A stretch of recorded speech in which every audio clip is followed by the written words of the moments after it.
where we discuss pop culture. My name is Lucy. And I'm Sheena. On today's show, we are talking all about movies, starting off with romantic comedies. So, Sheena, why do you think they aren't critically acclaimed? Well, they're not really seen as a real genre, though, are they?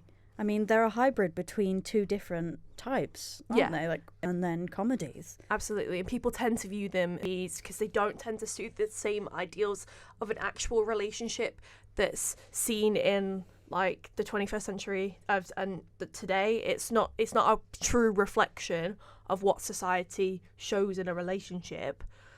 They often seem like unrealistic. They don't portray the every man, and that's why personally, as a lot of people, including men, don't see themselves in a rom-com. It's heavily romanticized, isn't it? I mean, if you think about it, say for example, if you read books, a lot of those are heavily romanticized. A lot of, for example, the men follow the same sort of actions, like they're heavily dominant, they're really romantic and things, and not everyone fits those ways. Not everyone fits those. So having it heavily romanticized in a lot, if not most, of the rom-coms is not a great representation of everyone. So not everyone will fully enjoy that unless you're directly looking for that style. Absolutely, and often it feels very heteronormative. It doesn't reflect society of today, and in a lot of rom-coms there aren't any LGBTQ plus relationships shown. For films, for example, like of Love, Simon or The Colour Blue, they show like gay relationships, but it's not a true representation of what a relationship may look like to those people in those relationships. I'm not personally a part of the LGBTQ plus community, but I can recognise from an outside perspective that it doesn't show a true reflection of what a relationship is like between those two people. No, exactly. It's like every relationship is individual, well, to that pairing, or group even, because some people are polyamorous, so there is no such representation of that at all. And having, a lot of it being heterosexual relationships, they all follow the same sort of form, and then having, LGBT relationships, it all follows what the heterosexual view of that relationship is, rather than coming from, or you doing proper research or speaking to the right people, or even having people part of the LGBT to help direct or provide action for those people in those relationships, those movies. It's just not representation for all. And even though it is hard to represent everyone, it's just not, they're all the same sort of form, and it won't show the right troubles and tribulations of those relationships. Absolutely, it's absolutely not a representation of even like moving on from like the LGBT community. It's also moving on to like the younger generation. The younger generation see a rom-com, and it's not even an accurate representation of what a relationship is like nowadays, and it puts these ideals in their heads about their own perspective of how a relationship absolutely like almost twists it. So it should be this, it should be that, it's got to be perfect. Like you've got to constantly like have like a high point and a low point, and that's just not how a relationship works. And obviously, like, rom-coms are not a true reflection of how a relationship is in today, as we see in our own relationships, or we see in like relationships around us, such as like our parents. Parents definitely don't have a rom-com type of relationship. So like to see that portrayed on the screen, yes, it's an escapism. It's escapism for most people to watch a rom-com, but unfortunately, it's not accurate, and it obviously like twists everyone's perspective of how their relationships should look. Yeah, I mean, it's like, we can be so critical of the relationship on there because they are simply not representative, and there's nothing we can look at to say that they are fully representative, because they're not. We know they're not. But I mean, they do provide a good sense of escapism for people because it's so unrealistic. Because it's so unrealistic that they go and look for it because they want to escape from whatever's happening in life, that they want to find a relationship that doesn't have as many ups and downs in it. But it, again, for the larger viewer, you need more representation. You need more variety in how the relationships are presented and how they go along the storyline. You need the variety. Absolutely. And can you believe the last time a romantic comedy was nominated for an award? It was 10 years ago. 10 years ago. And it was the Silver Linings Playbook. Like, that is absolutely insane. And obviously, I've seen Silver Linings Playbook. Yeah. And personally, to me, it has a lot of like mental health aspects inside of it. And it's a beautiful film, but it's not a true representation of what a relationship looks like between two people who are necessarily mentally ill. It's quite like toxic. Yeah. And it's quite like it almost feels like an attack on people with mental health. And while I can say that it has a lovely ending, it is a bit of a controversial movie. I mean, there are so many that are so very deserving of an award, but they just don't get recognised nearly as much as, say, Marvel films, because they're action, they're widely known, and people will actively seek out the next film, regardless of if it's like some people I know look out for those films, even if it's not their sort of thing, because they're so widely enjoyed. But like coming back to the youths, it's like their perspective on relationships because of rom-coms can be largely warped. It will also provide them with more insecurities, thinking my relationship should be like this. Absolutely. If they're representing the relationship to be like this, surely my relationship should be similar to this. And if I'm having issue in one aspect of the relationship and they're not, then there's something clearly very wrong. And it in a way, if someone's in a relationship and they watch a lot of rom-coms thinking that's the ideal relationship, they could be extremely insecure. It'll be increasingly hard to gain trust and keep trust within the relationship because you're always questioning and comparing.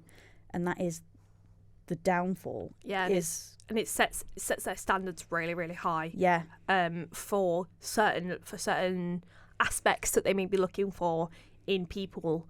Yeah. So it's absolutely you can definitely see why you necessarily wouldn't put a rom-com in an awards show necessarily. So we're now moving on to our next topic, which is the rise of the remake and sequels. So obviously, as we all know, franchises are really popular amongst moviegoers today who have may or may not seen the original movie, which is why they take the existing IPA and create new movies. For example, let's take Ghostbusters. They have made so many Ghostbusters. There's like 3 of the originals, 3 main. There's 2 remakes. Is there 2 now? There's 2 Last remakes. Last time I checked, there was 1. There's 2 remakes. There's a female remake, yeah. and then there's the one that was just released last year. Oh, I didn't see that. And it is absolute why they're trying to suit to that specific audience. They're trying to drive that the IPA back into it. But there's obviously a lot of legality issues recreating a movie. But there's also a bunch of dangers as well in terms of recreation. Like a lot of people know that you can't ruin a classic. A classic, you can't beat it either. And there's always going to be a worry or a danger when you remake something that is going to be significantly worse. And then there's going to be a lot of negative comebacks or anything like that coming into it because you're trying to beat. And that will come with releasing it will come with heavy judgment from fanatics and serious fans from the original, films. Like in Ghostbusters, I watched all 3 of those when I was a lot younger. I enjoyed those, and then upon hearing that they was going to release a new one, this was the all-female one, I don't know how to feel because the classics were the classics. It was Absolutely. Very fitting for the time that they were set in, how it was released, how it was filmed, and it was so pinnacle for those films of their entire look and everything. But then doing all female, it threw me off because it kind of subverts the original movie, doesn't it? Yeah, it didn't pique my interest because the original franchise and everything with it. I didn't have any interest or any will to watch the new one, not just because it's all female and I watched all male. No, it was because it was a remake. specifically that I didn't want to watch or rewatch because it felt like it was just going to recycle a lot of the old material and try and do it modern way. Exactly, which is why like filmmakers see the opportunity to re-envision a film and an old film property, so they can appeal to a new market. But obviously, the new market won't necessarily have seen the original, so obviously that's why it can be appealing to see like the new Ghostbusters or the new It, for example. Those who sat there and watched the old Ghostbusters when we were growing up, and who enjoyed the original classic, who enjoyed the original IPA because it was what it was. It was created in the 80s. It almost feels like a money grab, because they're obviously trying to filmmakers are trying to take money off of them, but obviously like it's the film industry is all about money these days. So, well, it's like they deliberately look for older franchise nowadays to then they could see how big, for example, continue with that, see how big Ghostbusters was of its time, but and trying to get more money off of it, which is, yeah, fair enough, you need money in film, and a lot of film industry is just copying or reflecting off or adapting other things of previous material, which is, yeah, we're doing it in a new way, which is fine, it's how it evolves. But with Ghostbusters, the way that I personally feel like it wasn't well as received as the originals. Absolutely not. Yeah, so the way they've done it is they've changed, from what I've seen, they've changed aspects of the original film that people loved because it was either it was done so well that they really enjoyed it or it made them smile. But bringing it into the modern day, they've obviously done it with all our modern equipment, all of our new technique hit as effectively as the original did, because so much has changed that they're trying to be Ghostbusters but they're just not achieving because it feels such as they throw in like the fire station where obviously the original like Ghostbusters offices were. They throw that in there, and they try and make it all relevant, and they try and bring it to people's attention. They throw in different cameos from like Bill Murray and the original cast, and they try and drive that up. But obviously it feels so distant, as you were saying, with the new techniques that they've been using, with the new cameras and the new equipment that they've been doing. It feels so far-fetched that the new movie doesn't feel like a reflection of the original Ghostbusters. It feels like it's trying to be Ghostbusters, but it's trying to be something new, and it can't find its own middle ground, and it can't find its own place in the industry. It's like, if you take, on the contrary, if you take Spider-Man as an example, you've got the original Spider-Man, and obviously you've got all the cartoon and everything like that. But if we're talking about Tobey Maguire, we've got his Spider-Man. That was the Spider-Man that I watched. But then there was another one. Yes. You've got the Amazing Spider-Man, and then you've got, obviously, the newer ones now that go into Marvel and things like that, which is great. But the way they've done it right, because yes, it's still Spider-Man at its core, but when they do it, yes, it's a different actor playing Spider-Man himself, but they do it so it feels different, but it feels very connected to the original, and it doesn't feel that different despite having an entirely new actor and different scenarios, different, equipment, enemies even, and things like that. They do it correct. Yeah, because it's still, at its core, feels like Spider-Man. Exactly. Difficult to do that. Spider-Man did it very, very well. Ghostbusters, I feel, flopped quite drastically because it just, at its core, it had the elements, but it does not feel like Ghostbusters. It feels far too distant, and it just feels like they were using the cameo when what they really needed to do was, take the same idea, even it obviously have like different actors and things like that, and just drive either the story forward, or even if it was, just change it up a bit whilst not relying heavily on the originals. Yeah, that's personally what I did so well with, and the new It movies, like it feels like a new, also sticks to the same like beauty that the original It created. And that moves us on to our next topic, which is why society nowadays has such a love of horror movies. Yeah. I mean, I love horror. You do, yes. I do. Only because I don't fall into the sort of I watch horror to be scared. I watch horror because I have a personal love of like creepy things, or because it provides me with adrenaline and joy.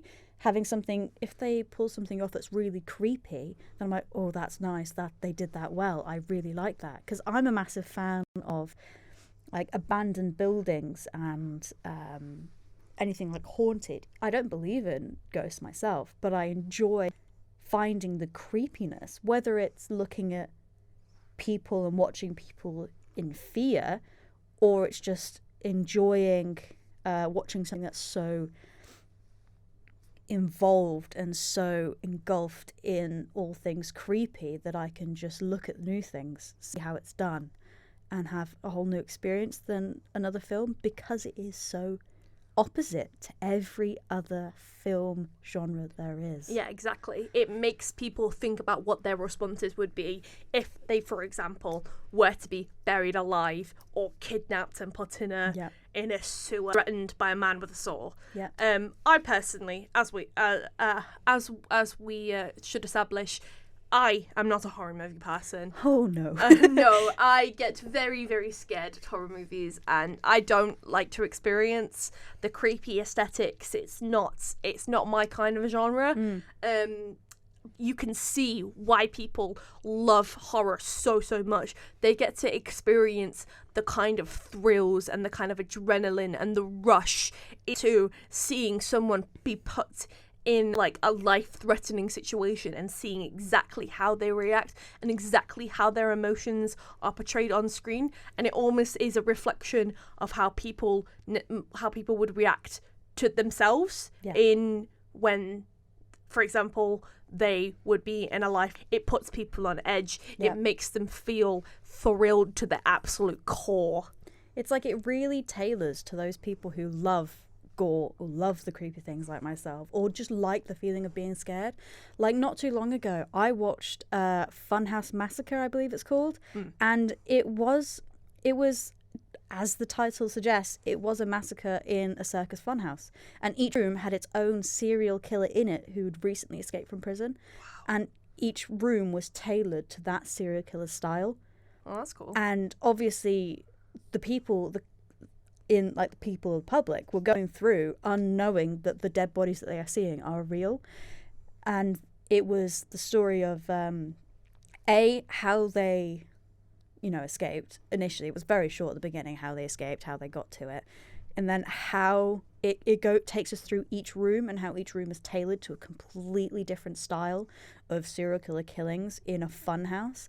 And it's quite interesting in that setting alone to see how people of the public in that setting where they're supposed to see creepy things react to something that they unknowingly see as real and is actually happening. For example, in one room it was almost like a school classroom, and sat at the desks were different dead bodies, and they increased as people walked through and as they were hunted. A lot of people came in with the thrill, expecting to be scared, expecting to have all of these creepy things, but not knowing that it was actually real.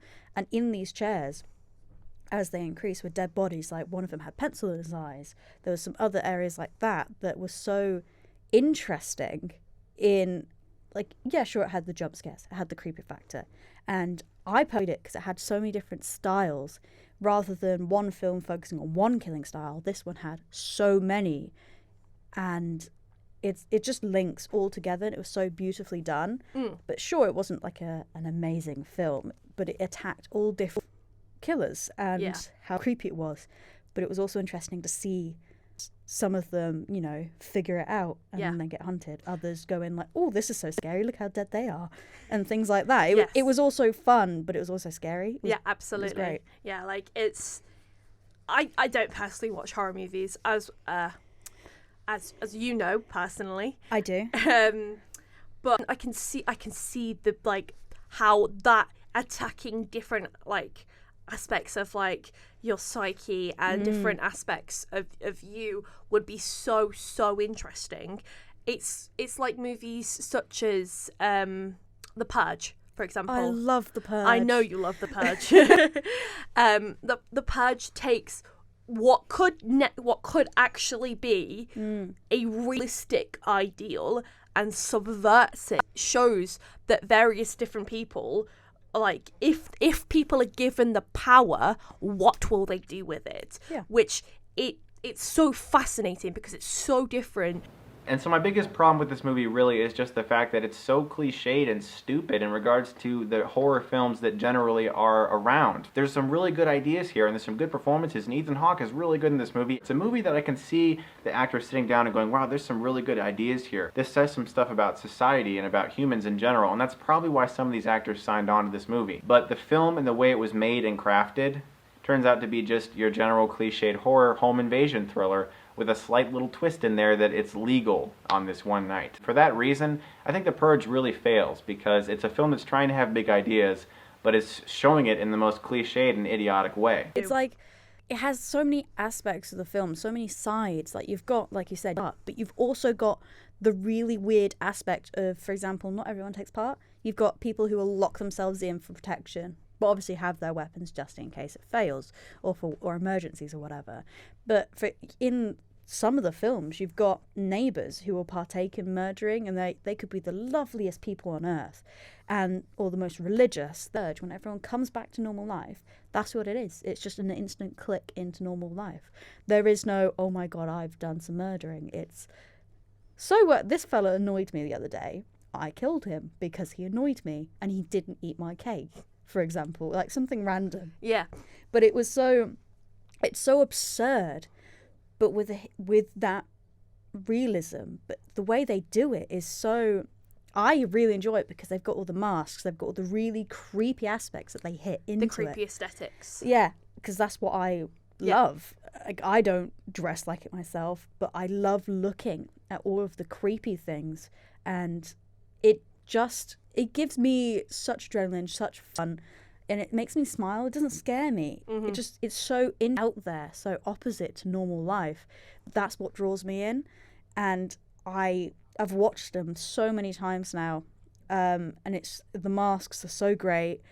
I don't know. I just really like horror. But obviously there's going to be other people who love horror because they like the feeling of being scared. Absolutely. So they love the idea of people being terrified, and they love the idea of being on the edge of their seat. They love the idea of seeing exactly what the is going to be like. For example, Saw. The big twist in Saw is that the killer's been in the room the entire time. And that puts people on the edge of their seat. That gets them so engrossed. It's all of those aesthetics in the setting, dressing. It's got all of those aspects. It's got the goriness with the blood and the injuries. But then it's got that stunning twist at the end of it, where people are all of a sudden subverted to exactly what they've been watching this entire time. They all of a sudden get this big or massive twist, and everyone is like, holy heck, what's going on? Yeah, I mean, it's also, you've got people who love the mystery of, having a jump scare, because a lot of horror films rely on jump scares. And those jump scares are what some people live for. They love the jump scares. They love being frightened. They love having the adrenaline run through, or seeing if will be flight. Because some people watching them are flight and they don't want to see, they'll cover themselves. Whereas other people are, whether relaxed or not, they'll be more fight because they're ready and prepared for whatever mystery is thrown at them.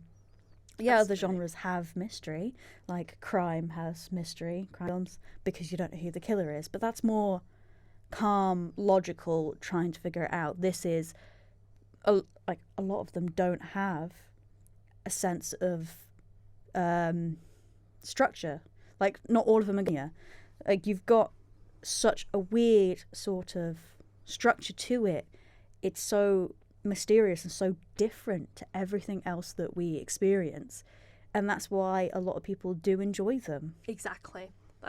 And can you believe in the past 92 years of the Oscars that only 18 horror movies 18. have won awards, including Jaws Yep. and including like A Quiet Place, which won Best Picture, Yes. as we know, and like stuff like The Omen as well won awards at the Oscars. The thing is, the Oscars are so, you know, dominated by action films. And Exactly. but that is not a good representation of what, you know, good films are coming out right now. Yeah, there are other festivals that, you know, tackle horror films or short films or anything like that. There are so many festivals that tackle them. I just want, and the ones that people talk and take word for word, like the Oscars and BFI. Because they're so popular. Yeah. And because they're so acclaimed and they've been around for such a long time, and they give that notoriety to those people and they give that like acclaim to those people. Yeah, but yeah, there's so many horror movies that are so innovative, either all one singular shot, all handheld, or all found footage style. But there's so many different styles that have been so new, so different in the world of horror, not just psychological, or these teenagers are in a campsite and they get murdered, for example. Like, there's a lot of those that follow that form, which is no issue with it, but it gets very predictable. And there's new films that come out all the time that really test the list and the structure of horror films, and they are not getting the recognition being so creative. Absolutely. So the real true question Yes. of this whole thing is there a point to the award show? Like black directors such as Jordan Peele, the creator of now I've got my train of thought back, the creator of Us and the creator of Get Out Yes. and Nope, and they've awarded him, but it is incredibly, and I mean incredibly, like racist award show, And there is so little diversity in the Academy Awards, such as the Oscars. For example, in 2023, all the nominated actors for the main awards were all white. For women, only one woman wasn't white, and that was Michelle Yeoh, Yeah. and she was for Everything Everywhere. Yes. And she won in the end because Good. she is As she brilliant. should. She is brilliant. She's a fantastic actress. But the award show in the 92 years that it's been around Yep. is lacks diversity. It's all white. It's all white men. All white men, and all of their opinions are what we say goes. Nothing of it is not representative of the public and their views. There's like nowadays, yeah, over time, obviously, people's views on minorities and groups have changed drastically and for the better, but it's not being represented in the award shows because it is white men who have their own opinions, not relative of the public's. Their own opinion goes, and it's not great representation for our new views now. Exactly. And it's not inclusive. It's not, yeah, they're trying to be inclusive by every so often having a black person being nominated or whatever. It's not, it should be, regardless of what you look like or who you are, you should be nominated if you've done well, not, oh, I have an opinion and what my opinion is this. You all should appreciate and take it for what it is rather than... Exactly. It almost feels a little bit predictable at times. Always. Because it's nominated by a board of people and not by society itself. So it's not a reflection. The award ceremonies are not a reflection of how we view No. the film industry. It doesn't show movies that we've loved in the past couple of years. It awards movies that don't necessarily to us not seem like they deserve. You can just easily predict what Absolutely. ones are going to be nominated because either they brought in so much money, but it's not. It's so easy to predict and so unsurprising. Yeah, so let's say that since Avatar 2 has been released, Yes. everybody has expected it to be in the award shows. God, yeah. And it is. Yeah, of course It is. doesn't surprise me whatsoever because the director is a massive director. Oh, of course, if it's a big director, if they've had so much hype and they've had so much budget, create this masterpiece of a film, because not wrong, it is a good film, and there are rave reviews everywhere about it.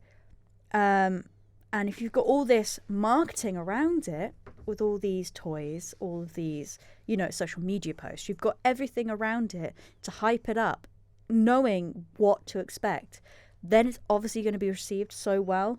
And by that, obviously going to be in the Oscars. Exactly. With James Cameron having the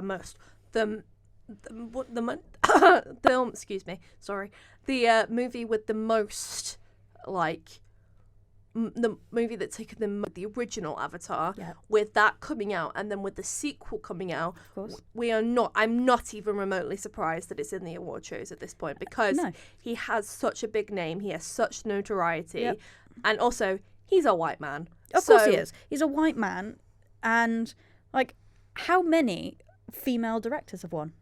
Only 7. Exactly. Three. 7. Three have won. 7 have been nominated in the past few years. Same with people of colour. It's not representative. And sure, the film industry initially was dominated by white men, but over the years, see, there've been a massive increase in the industry. It's still heavily dominated, but there are still quite a lot of very successful female and people of colour who are in directing, or who are DOPs, who are, of very important roles and creative roles, but they're not getting any recognition whatsoever. Absolutely. I believe from 1923 to 2022, only 35 black actors have been nominated, and only 22 have won an award. It is ridiculous. And I don't want to be that person, but it kind of feels like they have won because of the colour of their skin. Exactly. Yeah.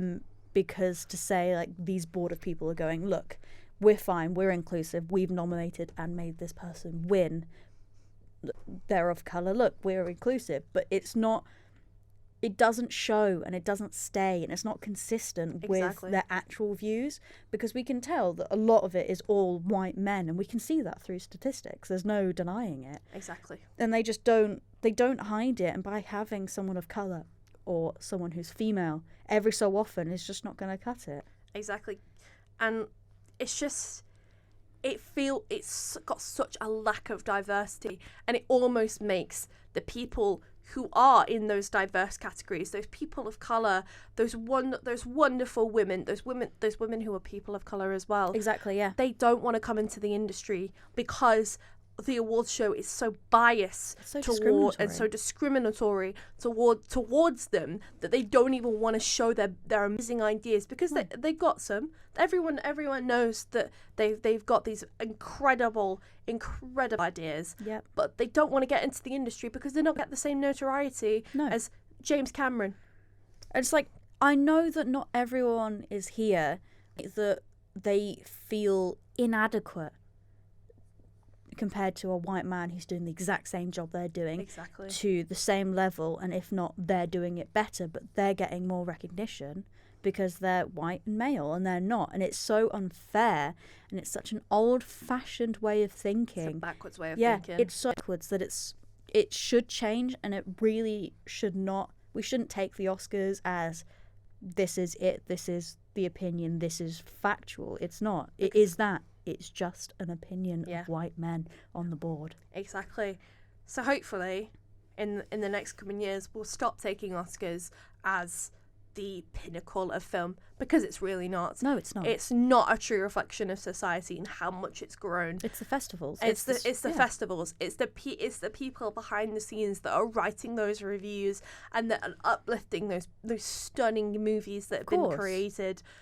And hopefully one of these days it will finally take a step back to see itself and to see how absolutely backwards it is to take the views of a white man over people of colour. What would happen if the Oscars changed it from being a board to public vote? Different. It would be so would different. The Oscars be? It'd be such a different award show. It would be truly representative of our opinions and our feelings. Exactly. It wouldn't be the opinions of white people. No. It would be a true reflection of society. Yeah. And it would be and that is a day I truly, truly look forward to. Me too. It will be amazing to see these fantastic people, whether they're white or not is a different story, but it'll be, regardless of who you are, it'll be amazing to see you get the recognition you truly deserve. Whether it's a massive company that you've made your film with, or a solo project, like something that you've put your heart and soul into, it deserves the recognition and the positivity that it should get. It should get it all. Exactly. It absolutely should. And that is all we have time for today. So thank you very much for joining us for Internet Babble, and I hope to see you next time. Thank you. Thank you, guys.